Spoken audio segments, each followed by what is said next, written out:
ஏர் India விமானம் விபத்துக்குள்ளானதை கேள்விப்பட்டு மனசுக்கு ரொம்ப கஷ்டமாயிடுச்சு. யமதீபம் ஏற்றி வழிபாடு பண்ண இறந்தவர்களுடைய ஆன்மா சாந்தி அடையணும், அவங்க குடும்பத்தாருக்கு மன அமைதி கிடைக்கணும்னு பிரார்த்தனை பண்ணிக்கிறேன். செலானி அப்படிங்கிற ஒரு சில்வர் ஷோரூமில் விலாக் எடுத்திருக்கேன், விரைவில் அப்லோட் பண்ணுறேன். வீட்டுக்கு வந்து நான் கொஞ்சம் ரெஃப்ரெஷ் ஆகிறேன். உடனே விக்னேஷ், என் பையன் பேரும் விக்னேஷுங்கிறதுனால எனக்கு டக்குன்னு நான் வந்து சென்னை வந்திருக்கேன் சேலத்துலேருந்து. நம்ம நந்தினி வைப்ஸோட சப்ஸ்கிரைபர். ஸோ நான் சென்னையில் ஒரு ட்ரைனிங்காக வந்திருக்கேன், நான் வந்து உங்களை பார்க்கலாமான்னு கேட்டு மெசேஜ் பண்ணதையே மறந்து போயிட்டேன். ஆக்சுவலி இன்றைக்கி நான் ரெஃப்ரெஷ் ஆகிட்டு ஈவினிங் கொஞ்சம் அப்படி இருக்கேன். அப்போது விக்னேஷ் வந்தாச்சு. விக்னேஷ் வந்து என்ன ரீசன்னால நீ என்னை பார்க்கணுன்னு நினச்ச, அதை சொல்கிறியா? கண்டிப்பாங்கம்மா. எல்லாருக்கும் வணக்கம். நான் வந்து அமிர்தானந்தமையோட ஒரு டிவோட்டினே சொல்லலாம். அம்மா கிட்ட வந்து மேக்ஸிமம் நான் யாரையும் வந்து அவங்கக்கிட்ட அம்மா கிட்ட வந்து அறிமுகப்படுத்திக்க நான் நினைக்க மாட்டேன்.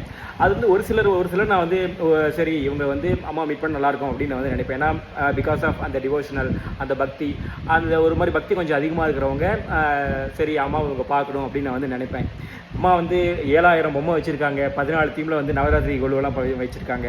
வாசினியை வந்து குழந்தையாகவே வீட்டில் வந்து பாவிக்கிறாங்க. அந்த வாசினியை மனித ரூபம் எடுத்து அமிர்தானந்தமையை வந்து உட்காந்துருக்காங்க.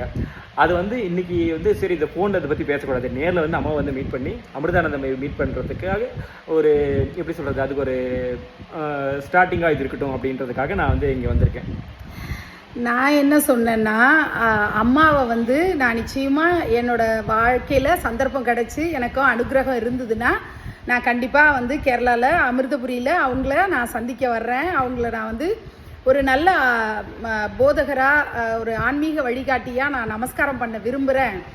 ஆனால் நான் வந்து மீனாட்சியாக நம்ம வாசினி பாப்பா நம்ம வீட்டில் இருக்கிறவளை தான் தெய்வமாக பார்க்குறேன். விக்னேஷ் வந்து என்ன சொன்னாருன்னா, நீங்கள் வணங்குற மீனாட்சி அமிர்தாமா தான், நீங்கள் கண்டிப்பாக வந்து இல்லையா